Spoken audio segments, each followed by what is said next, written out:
Bienvenidas y bienvenidos sean todos a su programa La Voz del Tribunal Constitucional, una iniciativa de nuestra Alta Corte que procura difundir la cultura constitucional en el país para crear las condiciones de emergencia de una generación constitucional. En la entrevista de la semana conversamos con la magistrada Katia Miguelina Jiménez y el doctor Sergio García Ramírez, la primera autora de un libro acerca de la vinculación del derecho internacional en el ordenamiento jurídico dominicano, y el segundo ha sido precisamente el prologuista de esta obra. En el reportaje vamos a conocer acerca de uno de los tres padres de la patria, Francisco del Rosario Sánchez, a propósito de conmemorarse un nuevo aniversario de su vil fusilamiento. Además de nuestros acostumbrados segmentos, reflexión para vivir en Constitución, efemérides constitucionales, artículo de la Constitución y mucho más. Pero para iniciar con broche de oro vamos a pasar con el segmento de las noticias que nos presenta nuestro compañero Tomás Marte. Adelante, Tomás.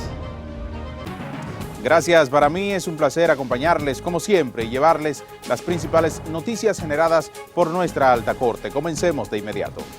Amigos, el Tribunal Constitucional desarrolló una audiencia virtual encabezada por el presidente de esta Alta Corte, magistrado Milton Ray Guevara. Fueron dejados 7 expedientes de acción directa de inconstitucionalidad en estado de fallo. Durante la audiencia, el órgano jurisdiccional declaró de urgencia los expedientes TC-01-2020-0014 y TC-01-2020-0016 alusivos a recursos elevados contra aspectos de la Ley Orgánica de la Junta Central Electoral y la Ley Orgánica número 2118 sobre regulación de los estados de excepción contemplados por la Constitución. Asimismo, fue declarado de urgencia el expediente TC-01-2020-0018 relativo a la resolución 002-2020 emitida por el Consejo del Poder Judicial. En ese sentido, el Tribunal Constitucional dejó en estado de fallo el expediente TC-01-2020-0014, donde fue atacada la resolución número 42-2020 emitida por la Junta Central Electoral el 13 de abril del 2020 sobre la posposición a causa de fuerza mayor por emergencia sanitaria de las elecciones ordinarias, generales, presidenciales y de diputaciones y diputados de ultramar. De igual forma, quedó el expediente TC-01-2020-0016, donde se atacaron los artículos 21 y 28 del párrafo 1 de la Ley Orgánica número 2118 sobre regulación de los estados de excepción contemplados por la Constitución de la República Dominicana el 4 de junio de 2018. El órgano jurisdiccional también declaró de urgencia y dejó en estado de fallo el expediente TC-01-2020-0018, donde fue atacado el artículo 1 de la resolución número 002-2020 emitida por el Consejo del Poder Judicial el 19 de marzo del 2020.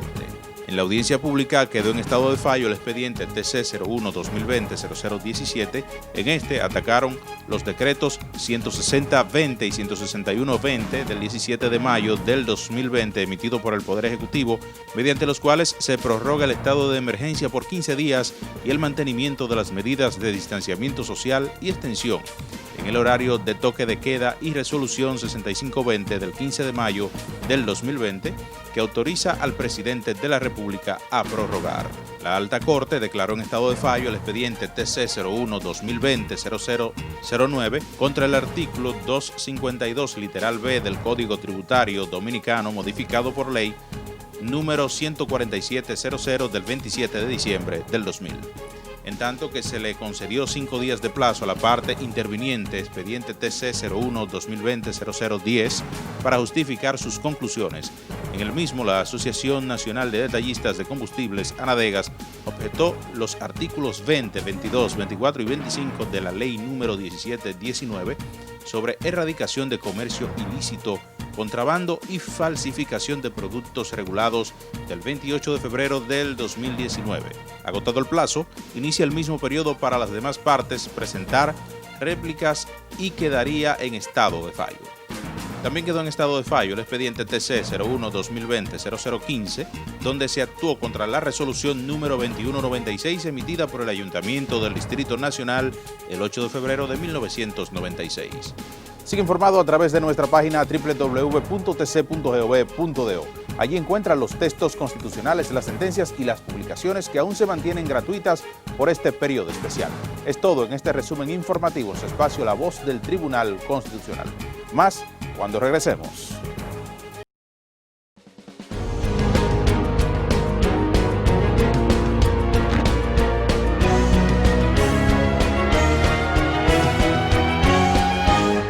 Noticias TC. Mantente al tanto de todas las informaciones sobre el Tribunal Constitucional de la República Dominicana suscribiéndote a nuestro newsletter. Es muy fácil, solo debes acceder a nuestro portal web www.tc.gov.do, completar el formulario de registro y listo. Tribunal Constitucional de la República Dominicana. Democracia constitucional. El Tribunal Constitucional de la República Dominicana tiene como misión la difusión y divulgación de nuestra Constitución. Es por eso que te la ponemos más fácil. Y es que ya puedes acceder a ella a través de nuestro código QR. Mira, es muy sencillo. Donde quiera que veas este código, escanéalo en nuestras publicaciones, vallas, periódicos o hasta en el televisor y en un segundo obtendrás la Constitución Dominicana en tu tablet o teléfono. ¿Qué esperas? Accede a nuestro código QR y obtendrás la Constitución Dominicana en la palma de tus manos.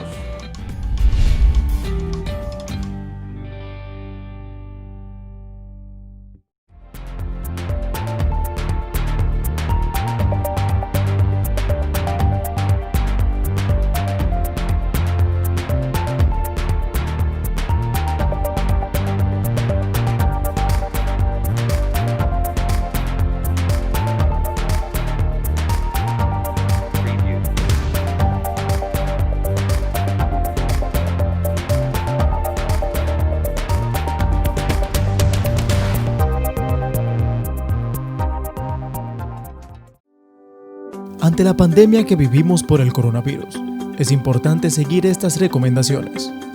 Quédese en casa y evite el contacto con más personas. No acepte visitas ni visite a los demás. Lave sus manos con frecuencia durante al menos 20 segundos cada 3 horas. Evite tocarse la nariz, la boca y los ojos. Desinfecte las superficies que utiliza, como mesas, teléfonos, escritorios y teclados de computadoras. Use desinfectante a base de alcohol para evitar la propagación de gérmenes. Al estornudar o toser, cúbrase con el antebrazo o utilice pañuelos desechables. Manténgase al tanto de las informaciones oficiales sobre el coronavirus emitidas por el Ministerio de Salud Pública a través del portal web www.tc.gov.do. Tribunal Constitucional de la República Dominicana. Democracia constitucional.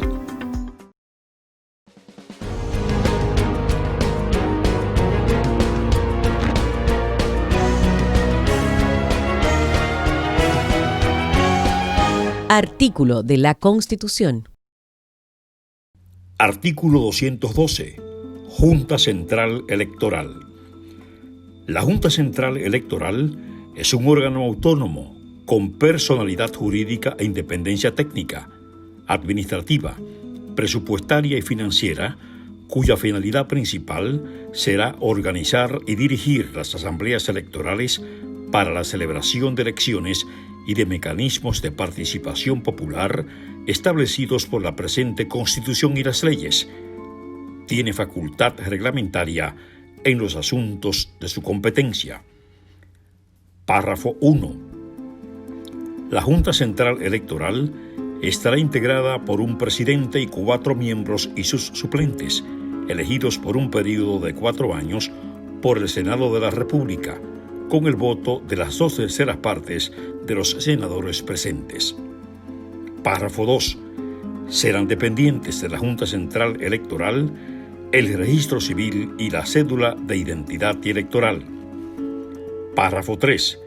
Durante las elecciones, la Junta Central Electoral asumirá la dirección y el mando de la fuerza pública, de conformidad con la ley. Párrafo 4.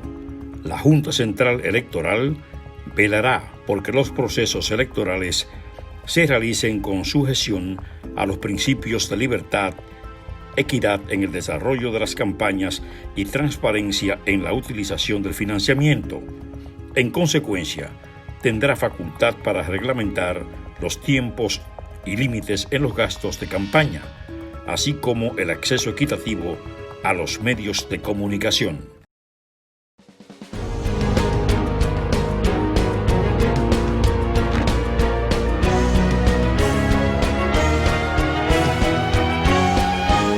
Reflexión para vivir en Constitución. Muchas gracias por continuar en sintonía con nosotros en La Voz del Tribunal Constitucional. Un segmento que ha adquirido cada vez más importancia y que ustedes esperan cada semana es Reflexión para vivir en Constitución, en el que el magistrado presidente aborda un tema de singular significación e importancia histórica o constitucional. Así que vamos a ver esta semana de qué nos hablará el magistrado Milton Rey Guevara. Compatriotas, ustedes han escuchado en muchas oportunidades el 27 de febrero a distinguidas personalidades y comunicadores señalando que se va a reunir la Asamblea Nacional para recibir el mensaje del presidente de la República, la rendición de cuentas y las memorias de los ministros. Eso quedó resuelto, ese tema, en la Constitución del 2010, que separó lo que se llama la reunión conjunta de las cámaras de lo que se denomina Asamblea Nacional. Empecemos por lo más simple. La reunión conjunta de ambas cámaras, es decir, del Senado y de la Cámara de Diputados, se produce precisamente el 27 de febrero de cada año para recibir el mensaje, la rendición de cuentas que hace el presidente de la República y la entrega de las memorias de los ministros. No hay reunión de la Asamblea Nacional. ¿Cuándo se produce también una reunión conjunta? En ocasión de los actos conmemorativos. Imagínense ustedes que la Cámara de Diputados y el Senado deciden conmemorar la creación de la ciudad de Santo Domingo, por ejemplo. Y ellos invitan a los senadores y a los diputados a una reunión conjunta. Y otra forma de hacer una reunión conjunta es en actos protocolares. Imagínense que el Papa Francisco visita la República Dominicana y se le invita al Congreso Nacional a recibir los saludos de diputados y de senadores y a permitirle que él emita un mensaje para el pueblo dominicano. Esa es una reunión conjunta. Fíjense ustedes, ahí no hay quórum. Ahí no se necesita tal número de diputados o tal número de senadores. No hay quórum. No hay una agenda específica ni hay votación. Ahora bien, ¿cuál es la función o las funciones de la Asamblea Nacional? Cuando hablamos de la Asamblea Nacional, lo primero que viene a la mente es que es a ella a quien le corresponde producir las reformas de la Constitución de la República Dominicana. No es al Senado, no es a la Cámara de Diputados, no es una reunión conjunta, no. Es a la Asamblea Nacional, que en ese momento está presidida por el presidente del Senado. El presidente de la Cámara de Diputados es el vicepresidente de la Asamblea Nacional y los secretarios del Senado y de la Cámara de Diputados son secretarios de la Asamblea Nacional. Primera atribución constitucional, pues proceder a la reforma constitucional. Segunda atribución constitucional, y todo esto está en el artículo 120 de la Constitución. ¿Cuál es la segunda? Examinar las actas de elección del presidente y del vicepresidente de la República. Ustedes se preguntarán, ¿qué es eso? Bueno, cuando termina una elección presidencial, la Junta Central Electoral, así como las juntas municipales preparan actas de elección provincial o municipal, la Junta Central Electoral tiene que producir un acta de elección del presidente y del vicepresidente. Entonces, eso es remitido al presidente del Senado en su condición de presidente de la Asamblea Nacional, y entonces se reúne la Asamblea para examinar las actas de elección del presidente y el vicepresidente de la República. Normalmente esa es una reunión rápida, muy protocolar, y eso trae como consecuencia la tercera atribución que tiene la Asamblea Nacional, y es que la Asamblea juramenta al presidente y al vicepresidente de la República y acepta o rechaza su renuncia. Ese juramento del presidente y lógicamente del vicepresidente se produce ¿cuándo? Se produce el 16 de agosto cada 4 años. Es un acto público en presencia de los miembros de la Asamblea Nacional. Ahí se requiere un quórum de más de la mitad de los diputados y más de la mitad de los senadores, y normalmente siempre hay el cuerpo diplomático, los invitados especiales, familiares, en ese acto de juramentación del presidente de la República y del vicepresidente de la República. Si el presidente o el vicepresidente de la República renuncia, no puede hacerlo por una carta enviada simplemente a la opinión pública en un medio de comunicación, o pronunciar una locución y diciendo yo renuncio y me voy. No, la renuncia tiene que ser remitida a la Asamblea Nacional, y la Asamblea es quien acepta o rechaza la renuncia del presidente o, por supuesto, del vicepresidente. Y finalmente, este artículo 120 de la Constitución de la República dice que la Asamblea Nacional, pues naturalmente ejercerá las funciones que le confiere la Constitución y el reglamento orgánico. Como ustedes pueden ver, hay una diferencia esencial entre Asamblea Nacional y reunión conjunta. Por eso, cuando ustedes vean que hay una juramentación de presidente y de vicepresidente un 16 de agosto cada 4 años, ahí está reunida la Asamblea Nacional. Pero cada 27 de febrero, ahí lo que hay es una reunión conjunta, una especie de mensaje a la nación, una especie de rendición de cuentas y de entrega de las memorias de los ministros de la República Dominicana. Será hasta la próxima, queridos compatriotas.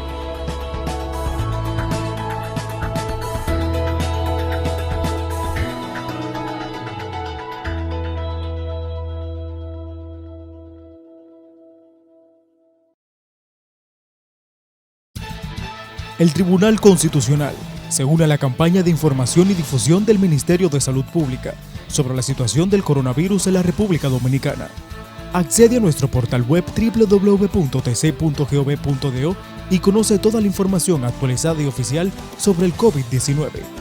Quédate en casa. Tribunal Constitucional de la República Dominicana. Democracia constitucional. Los derechos fundamentales constituyen un sistema de principios y valores que promueven la vida jurídica de las personas para su pleno desarrollo y la existencia de una vida humana justa y tranquila. El derecho a la dignidad humana es un derecho fundamental. La dignidad del ser es sagrada, innata e inviolable. Nadie tiene derecho a violar la dignidad de la persona. El derecho a la dignidad figura en el artículo 38 de la Constitución. El derecho a la dignidad es un derecho fundamental. Un mensaje del Tribunal Constitucional de la República Dominicana. El Tribunal Constitucional de la República Dominicana tiene como misión la difusión y divulgación de nuestra Constitución. Es por eso que te la ponemos más fácil. Y es que ya puedes acceder a ella a través de nuestro código QR. Mira, es muy sencillo. Donde quiera que veas este código, escanéalo en nuestras publicaciones, vallas, periódicos o hasta en el televisor, y en un segundo obtendrás la Constitución Dominicana en tu tablet o teléfono. ¿Qué esperas? Accede a nuestro código QR y obtendrás la Constitución Dominicana en la palma de tus manos.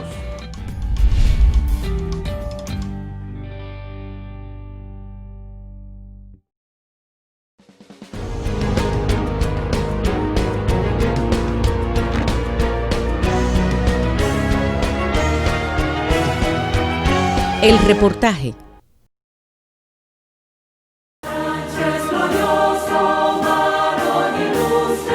Francisco del Rosario Sánchez, junto al padre fundador de la República Juan Pablo Duarte y Ramón Mella, forman la trilogía de padres de la patria, determinantes para que los dominicanos disfrutemos hoy de una nación libre, independiente y soberana, constituida oficialmente como República Dominicana.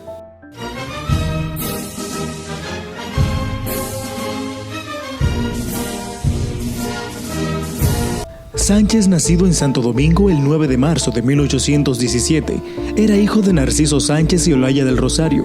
Al momento de la proclamación de la independencia, contaba con 27 años de edad. Sánchez estudió latín y filosofía con don Nicolás Lugo y luego continuó con el padre Gaspar Hernández, sacerdote peruano que se estableció en el país, un reconocido luchador contra la dominación haitiana. El patricio Juan Pablo Duarte, junto a otros jóvenes, asistía a las clases del sacerdote y allí compartió con Sánchez y en 1838 lo integró a la Trinitaria, en la que se destacó por su laboriosidad y decisión. Duarte fue sin lugar a dudas el ideólogo, extraordinario estratega, maestro y líder principal de las acciones que culminaron con la separación inmediata del dominio haitiano y la proclamación de la independencia nacional bajo el solemne juramento de mantenerla libre de toda dominación extranjera. A Ramón Mella se le reconoce como el militar de recio carácter y estratega importante del proceso de liberación que condujo al surgimiento de la nación, en tanto que a Sánchez se le define como el defensor público y político de fino tacto, responsables ambos de materializar el propósito del padre fundador, quien en 1843 se vio precisado exiliarse en Curazao para preservar su vida. Pese a estar enfermo, correspondió a Sánchez permanecer oculto y, desde la clandestinidad, seguir dirigiendo la lucha, viéndose obligado, con el fin de desorientar al haitiano persecutor, de difundir la especie de que había muerto y simular su entierro. Para evidenciar públicamente su supuesto deceso, el ataúd donde se simuló que estaba su cadáver fue sepultado en el viejo cementerio, con lo que se logró detener la tenaz persecución en su contra. Aunque no figuró entre los 9 fundadores de la Sociedad Patriótica Trinitaria, Sánchez, por su dedicación y entrega, se ganó la confianza y el reconocimiento del líder Juan Pablo Duarte, convirtiéndose en uno de los más meritorios dirigentes trinitarios. La ausencia de Duarte fue cubierta por Sánchez y Mella, quienes dirigieron el movimiento independentista en estas circunstancias y ampliaron los contactos con representantes de sectores importantes de la ciudad de Santo Domingo. La tarea fue anunciada por Mella, que con el disparo de su trabuco comprometió a los conjurados a culminar el plan, anunciando ante el mundo la desvinculación de Haití y proclamando la independencia nacional, surgiendo así la República Dominicana.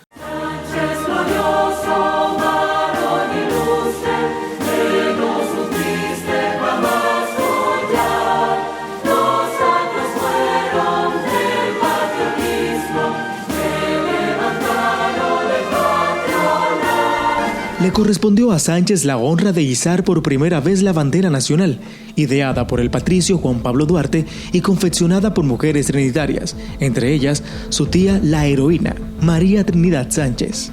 La madrugada del 28 de febrero de 1844, Francisco Sánchez fue miembro por breve tiempo de la primera composición de la Junta Provisional Gubernativa, que luego se convirtió en la Junta Central Gubernativa. No obstante, esta estuvo controlada económica y políticamente por los conservadores encabezados por Pedro Santana y Tomás Bobadilla. Luego, fruto de la acción trinitaria, la Junta Central Gubernativa, ante la inminencia de ceder de por vida la península y bahía de Samaná a Francia, Duarte reacciona y destrona a los miembros de la Junta y conforma un nuevo equipo con Sánchez a la cabeza, acompañado de otros trinitarios. Posteriormente, Pedro Santana reacciona con su equipo militar ubicado en la región sur y se apodera de nuevo del control de la Junta Central Gubernativa, y ya es a finales de julio de 1844, Sánchez, Mella y otros trinitarios, junto con su líder Juan Pablo Duarte, son apresados y expulsados del país por orden del tirano Pedro Santana. Con la amnistía dispuesta por el presidente Manuel Jiménez, Sánchez regresó al país el 8 de noviembre de 1848, en la goleta de guerra 27 de febrero, capitaneada por Juan Alejandro Acosta. Se reincorporó a la vida del país, aunque mantuvo su posición nacionalista. Ocupó cargo en el gobierno santanista, inclusive, en 1849, Santana lo designó fiscal ante el Tribunal de Apelación de Santo Domingo. El prócer Francisco Sánchez se vuelve a distancia de Santana, tras este perpetrar junto a Tomás Bobadilla y todo el grupo de conservadores la anexión del país a España, bajando la bandera dominicana y subiendo la española, convirtiéndonos de república a una provincia de ultramar de aquella nación europea.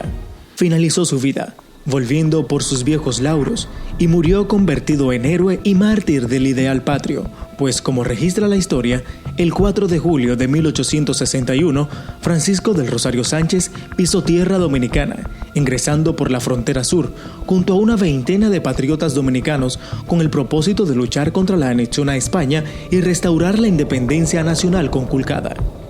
En tal ocasión, proclamó la expresión lapidada que mejor describe su condición de hombre de la defensa tribúnica. Entro por Haití porque no puedo hacerlo por otra parte, pero si alguien pretendiese mancillar mi nombre por eso, decidle que yo soy la bandera nacional.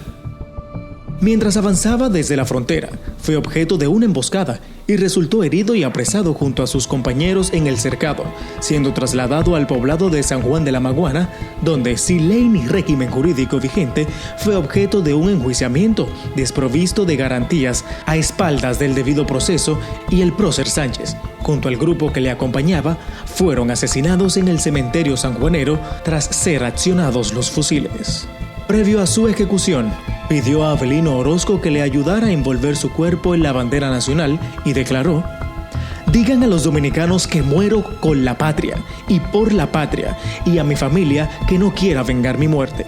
Los demás patriotas fusilados junto a Sánchez fueron Félix Mota, Domingo Piñeiro, Rudecindo de León, Francisco Martínez, Julián Morris, Juan Erazo, Benigno del Castillo, Gavino Simonó Guante, Manuel Valdemora, José Antonio Figueroa, Pedro Zorrilla, Luciano Solís, José Corporán, Juan Gregorio Rincón, Segundo Alcántara, Juan Dragón, José de Jesús Paredes, Epifanio Jiménez, León García, Juan de la Cruz y Pascual Montero, señalado como uno de los delatores del grupo.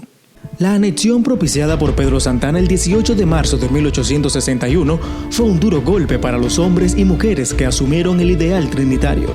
Francisco del Rosario Sánchez no dudó en regresar a luchar contra la enajenación de su país, y ello le costó la vida. En San Juan de la Maguana circularon coplas que regían aquel lamentable genocidio. Lo que aquí en San Juan se ha visto, qué caso tan inhumano, matar 21 cristianos sin tener ningún delito.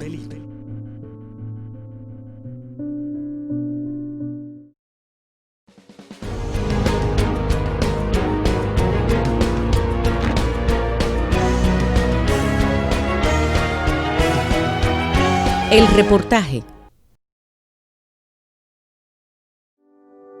Ante la pandemia que vivimos por el coronavirus, es importante seguir estas recomendaciones. Quédese en casa y evite el contacto con más personas. No acepte visitas ni visite a los demás. Lave sus manos con frecuencia durante al menos 20 segundos cada 3 horas. Evite tocarse la nariz, la boca y los ojos. Desinfecte las superficies que utiliza, como mesas, teléfonos, escritorios y teclados de computadoras. Use desinfectante a base de alcohol para evitar la propagación de gérmenes. Al estornudar o toser, cúbrase con el antebrazo o utilice pañuelos desechables. Manténgase al tanto de las informaciones oficiales sobre el coronavirus emitidas por el Ministerio de Salud Pública a través del portal web www.tc.gov.do. Tribunal Constitucional de la República Dominicana. Democracia constitucional. Los derechos fundamentales constituyen un sistema de principios y valores que promueven la vida jurídica de las personas para su pleno desarrollo y la existencia de una vida humana justa y tranquila. El derecho a la igualdad es un derecho fundamental. Todas las personas son iguales ante la ley. El derecho a la igualdad figura en el artículo 39 de la Constitución. El derecho a la igualdad es un derecho fundamental. Un mensaje del Tribunal Constitucional de la República Dominicana.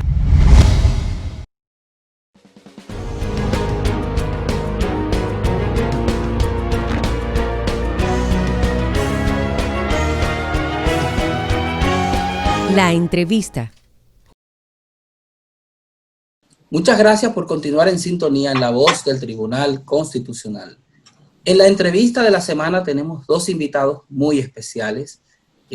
Vamos a conversar con la magistrada Katia Miguelina Jiménez Martínez y con el doctor Sergio García Ramírez de México. Estamos hablando de una magistrada de nuestro Tribunal Constitucional y el doctor Sergio García Ramírez fue presidente de la Corte Interamericana de los Derechos Humanos. Además es un jurista destacadísimo de México con una amplia trayectoria en el ámbito penal, incluso llegó a ser procurador de ese país y bueno, es una figura que en el ámbito académico súper reconocida. Y vamos a hablar precisamente con ambos porque la magistrada Katia Miguelina ha puesto en circulación una obra sobre la vinculatoriedad del derecho internacional en el ordenamiento jurídico dominicano, la cual ha sido prologada por el doctor Sergio García Ramírez.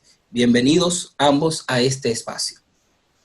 Muchísimas gracias, Félix. Para mí un honor volver a estar en este espacio de divulgación de nuestro órgano, La Voz del Tribunal Constitucional, y más que satisfecha y honrada de que podamos estar acompañados nada más y nada menos que por el doctor Sergio García Ramírez. Estoy muy generosa, ya aprecio mucho la invitación que se me hizo. El honor, desde luego, es para mí. He tenido oportunidad de estar un buen número de ocasiones en República Dominicana, donde tengo amigos que aprecio y admiro, y desde luego es un privilegio para mí que se me haya invitado a hacer el prólogo de esta obra de doña Katia Jiménez. Es una excelente obra, para mí fue un reto intelectual y me resulta muy grato haber podido acceder con ella a esta empresa, que ahora es una empresa compartida. Bueno, pues vamos a iniciar esta conversación precisamente, ya que es una obra que aborda el tema del derecho internacional de los derechos humanos, y precisamente indagando qué es el derecho internacional de los derechos humanos y cómo impacta en la justicia constitucional. Bueno, el derecho internacional de los derechos humanos podemos decir que es un conjunto de normas internacionales que reafirman los derechos y la dignidad de todos los seres humanos sin discriminación. Este derecho se apoya en una serie de instrumentos normativos universales y regionales y es el resultado de un mundo globalizado que dio lugar a una serie de transformaciones significativas en el ámbito jurídico.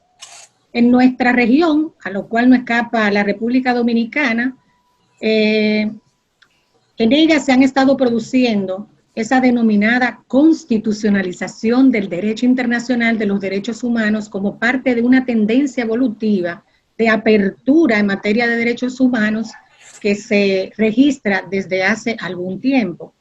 Todo ello impacta en distintos aspectos de la práctica jurídica, incluida la constitucional, que tiene que ver y debe ser así en el derecho internacional de los derechos humanos y tenerse como una valiosa herramienta especialmente para la expansión de los derechos humanos. Podemos decir que otra consecuencia de esa asimilación del derecho internacional de los derechos humanos en el ámbito doméstico, específicamente en nuestro país, es que también forma parte del bloque de constitucionalidad las interpretaciones que hace la Corte Interamericana de Derechos Humanos a la Convención, lo cual ha de impactar en la justicia constitucional. De esta manera, además, el derecho constitucional se va nutriendo, por decirlo de alguna manera, del derecho internacional de los derechos humanos, lo que iría perfilando a través de un diálogo jurisprudencial entre jueces nacionales e internacionales, ese ius común, en particular en cuanto a una visión homogénea en materia de derechos humanos fundamentales. Me parece que ese es a grandes rasgos el impacto. Doctor García, me surge la siguiente pregunta precisamente a partir de la respuesta que da la magistrada Katia. ¿Por qué es importante que los estados estén debidamente vinculados al derecho internacional de los derechos humanos? Mire usted, en el mundo moderno, en el mundo de corte liberal, en el mundo que solíamos identificar como mundo occidental, aunque ahora estamos en un proceso muy amplio de globalización, el tema de las libertades humanas, de los derechos del individuo, el tema radical del derecho y del ser humano es el gran asunto de nuestra civilización, de nuestra cultura política, jurídica, económica en ocasiones, aunque no tanto en materia económica, en otras sí. Entonces, se ha convertido esto en un gran parámetro que tiene una tendencia regional y universal creciente, como acaba de expresar la magistrada Katia Miguelina. El derecho internacional y el derecho nacional son fuentes diferentes, pero que coinciden en una misma intención, en una misma decisión política fundamental. La decisión política fundamental es la preservación de la dignidad humana y de los derechos y libertades inherentes a la dignidad humana. Ese es el sentido, este es el destino de ambas fuentes y de los productos de ambas fuentes. Por eso es importante que los estados estén comunicados con la gran corriente universal, regional desde luego, pero universal, de tutela del ser humano. Los estados no pueden a estas alturas, y espero que tampoco quieran, mantenerse aislados de esa gran corriente regional y universal de tutela que corresponde además a sus propias decisiones. Son estados que se proclaman en sus constituciones y en sus afirmaciones políticas como estados democráticos, como estados antropocéntricos que colocan al ser humano en el centro de todas sus preocupaciones y ocupaciones. Y eso mismo hace el derecho internacional de los derechos humanos. Entonces aquí hay un punto de convergencia. Si alguna vez estuvieron alejados el orden internacional y el orden nacional, esa situación de distancia ha cesado y ahora se encuentran fuertemente comunicados. Los derechos humanos surgen primero en los planos nacionales, como sabemos, y después, mucho después, en el plano internacional. Ahora están comunicados ambos planos y se fertilizan mutuamente. Por eso creo yo es muy importante que los estados estén atentos al gran movimiento universal o regional de tutela de los derechos humanos que participan en él. Magistrada, creo que para continuar este diálogo, ¿verdad?, vamos a visualizar ya en el contexto de la República Dominicana los sistemas de derechos humanos que el país, digamos, tiene algún nivel de vinculación. Me imagino de manera particular con el sistema interamericano de los derechos humanos, en función de los instrumentos normativos que se han adoptado en el país. Bueno, sí.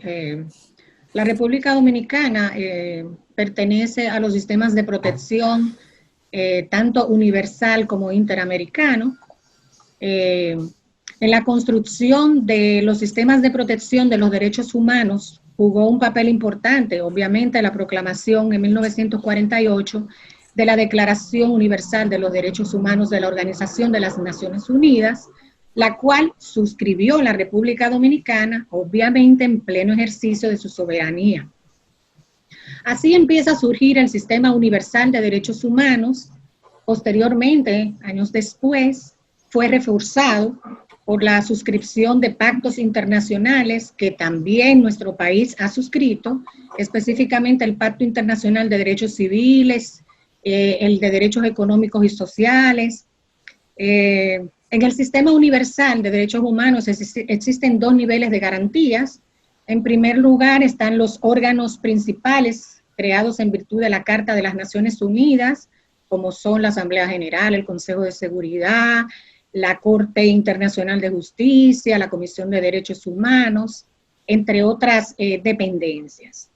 Además de la creación del Sistema Universal de Protección de Derechos Humanos, a nivel regional se desarrollan otros sistemas de protección, pero limitados a su ámbito geográfico. Por su ubicación geográfica, junto a la suscripción de los correspondientes tratados internacionales y bajo la sombrilla de la Organización de los Estados Americanos, que es el principal foro que integra la mayoría de los países de las Américas, nuestro país, la República Dominicana, hace parte del Sistema Interamericano de Derechos Humanos.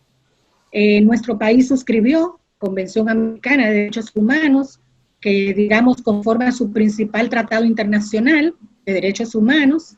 Además, firmó la Carta Constitutiva de la OEA y la Declaración Americana de Derechos Humanos.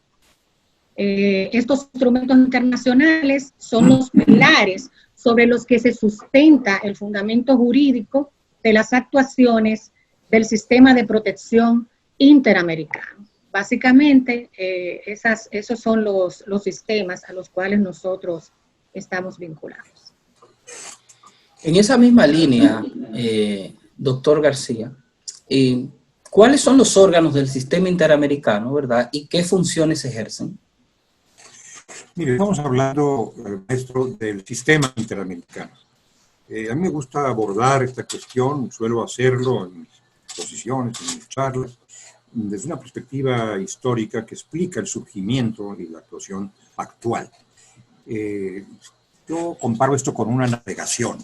Hay una navegación universal por los derechos humanos, desde el tiempo en que los derechos no eran reconocidos, tiempo de Estado absoluto, por ejemplo, y ese curso, esa travesía del universo de los seres humanos, en fin, va a culminar algún día, esta es una utopía pero realizable, creo yo, en una circunstancia de respeto y de práctica absoluto de los derechos humanos.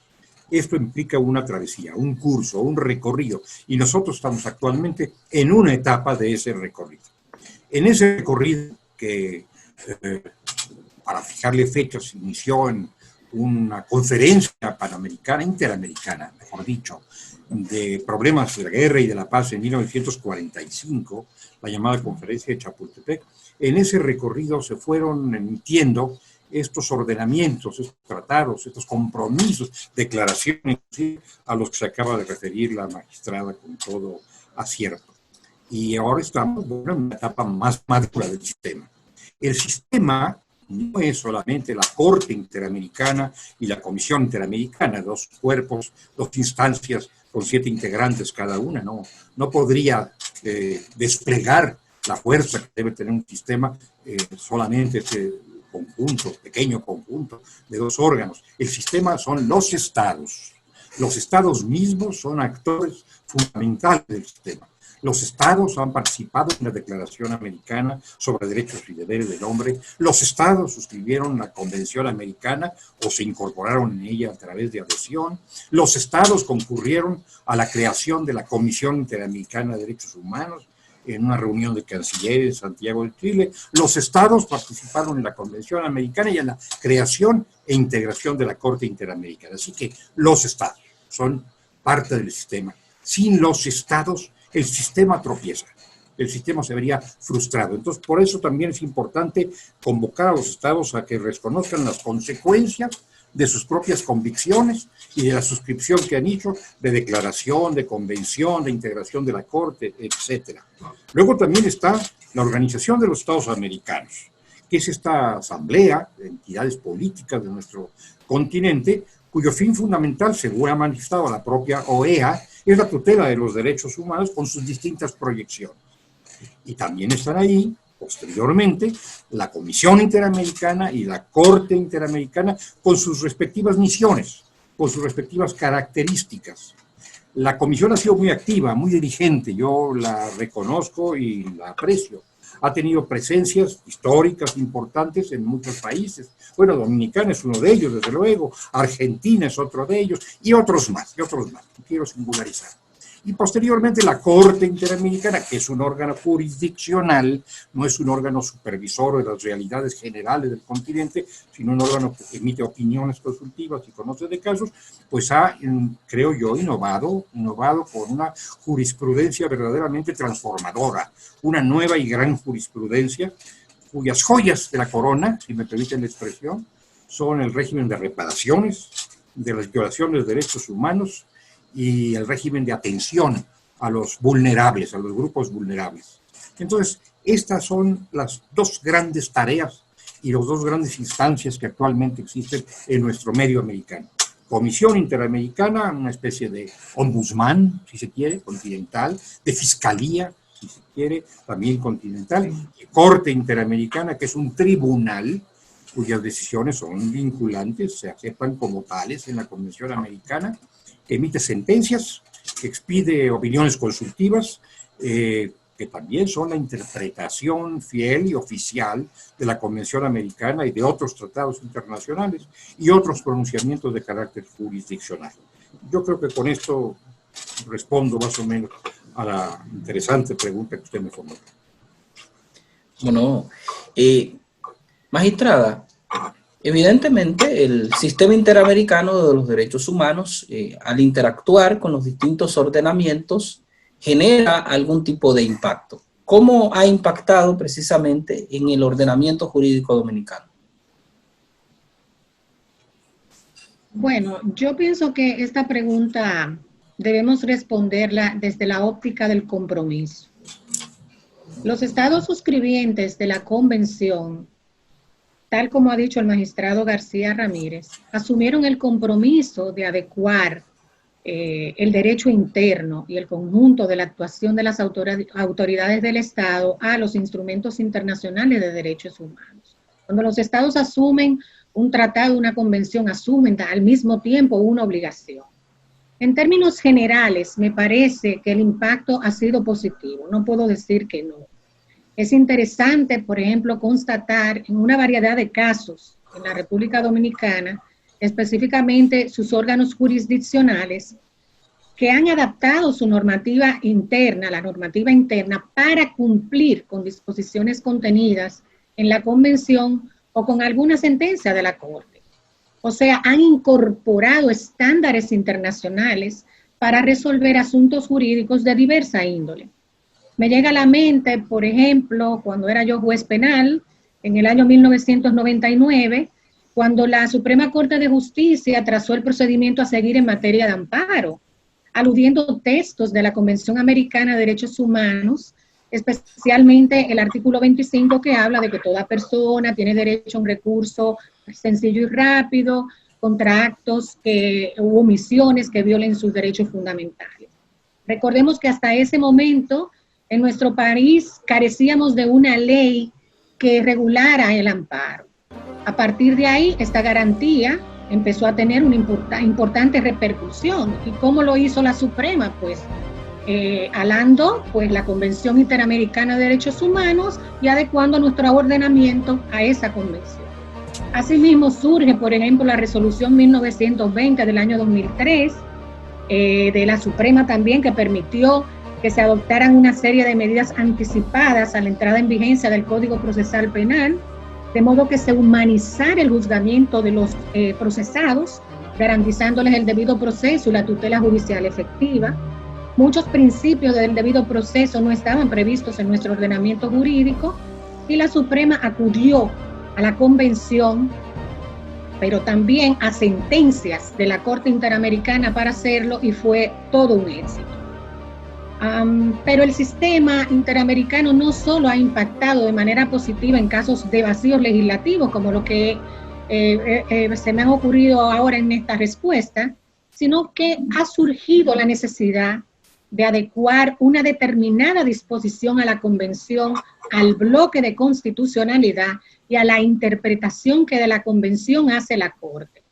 Esa adecuación la vemos reflejada en numerosas sentencias de los jueces del orden judicial, del Tribunal Constitucional incluso, y otros tribunales especializados. Igualmente ha habido casos en los cuales internamente no se ha protegido de manera adecuada, por así decirlo, los derechos humanos de determinadas personas, y la Corte Interamericana ha debido intervenir tras haber sido apoderada a la reparación o restablecimiento de los derechos humanos conculcados por el Estado, de manera que el impacto ha sido positivo. Bueno, el diálogo ha sido sumamente constructivo y no quisiera culminarlo, magistrada, sin que usted nos dé unos comentarios acerca de esta reciente obra suya sobre la vinculatoriedad del derecho internacional de los derechos humanos en el ordenamiento jurídico, es decir, cómo adquirirla y dónde podemos encontrarla para quienes estén interesados precisamente en leerla. Ok, bueno, nuestro libro la vinculatoriedad del derecho internacional de los derechos humanos, que ha sido prologada por el doctor Sergio García Ramírez y presentada por el abogado constitucionalista Nacef Perdomo, a quien aprovecho para públicamente agradecerle también. Está disponible en Amazon Kindle a un precio asequible, y los recursos van a ser destinados de esta primera edición a la Fundación Dominicana de Autismo. Excelente. Bueno, todos los que tengan interés en conocer un poco más acerca de la perspectiva que maneja la magistrada Katia Miguelina Jiménez Martínez sobre la vinculatoriedad del derecho internacional de los derechos humanos en el ordenamiento jurídico nacional dominicano, bueno, pues adquieran esa obra. Yo mismo tengo pendiente adquirirla para poder compartirla con mis estudiantes y sin duda será una conversación muy grata. Agradecerles a ambos, a la magistrada Katia Miguelina Jiménez, al doctor Sergio García Ramírez, por haberme acompañado en esta conversación en La Voz del Tribunal Constitucional. Gracias a usted, al Tribunal Constitucional, a la magistrada por su hospitalidad, muy honrosa para mí, lo aprecio. Y bueno, y a ustedes en sus hogares les decimos que no se vayan, porque tras la pausa continuaremos con más en La Voz del Tribunal Constitucional.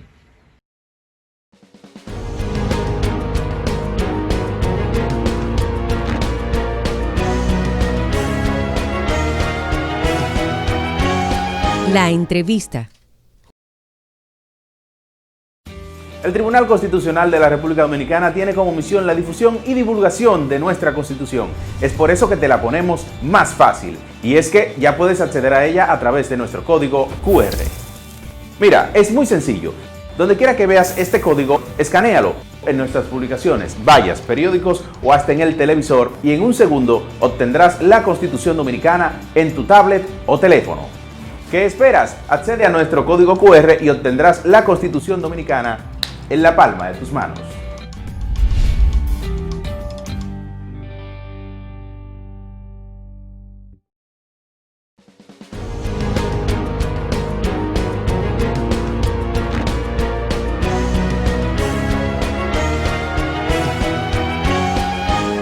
Efemérides constitucionales.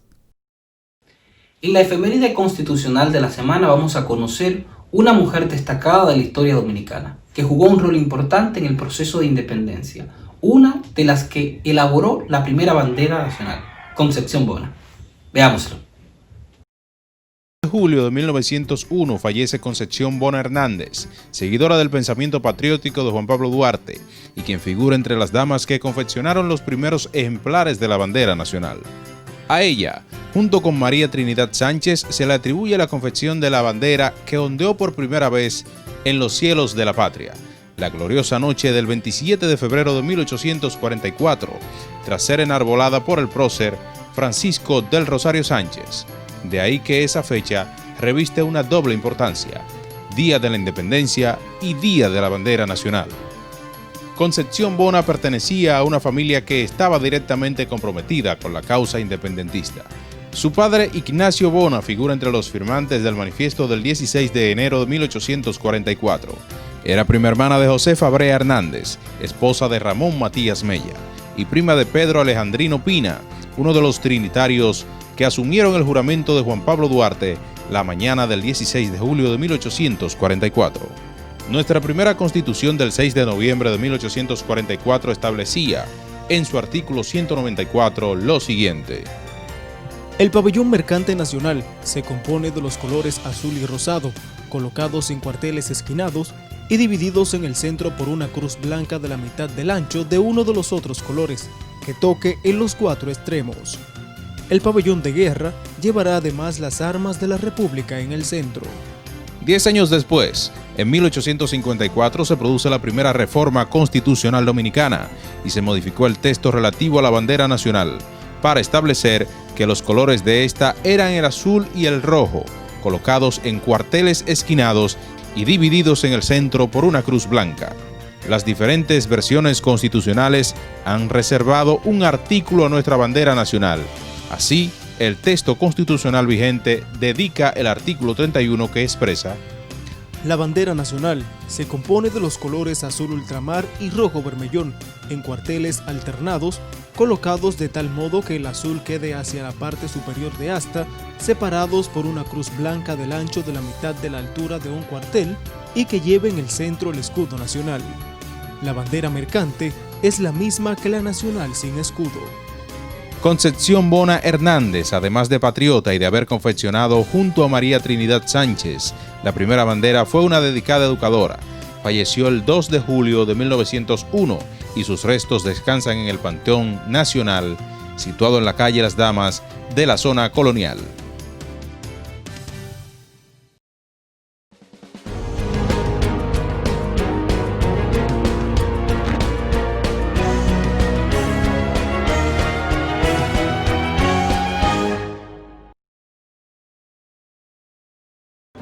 Muchas gracias por habernos acompañado esta semana en una nueva entrega de su espacio, La Voz del Tribunal Constitucional.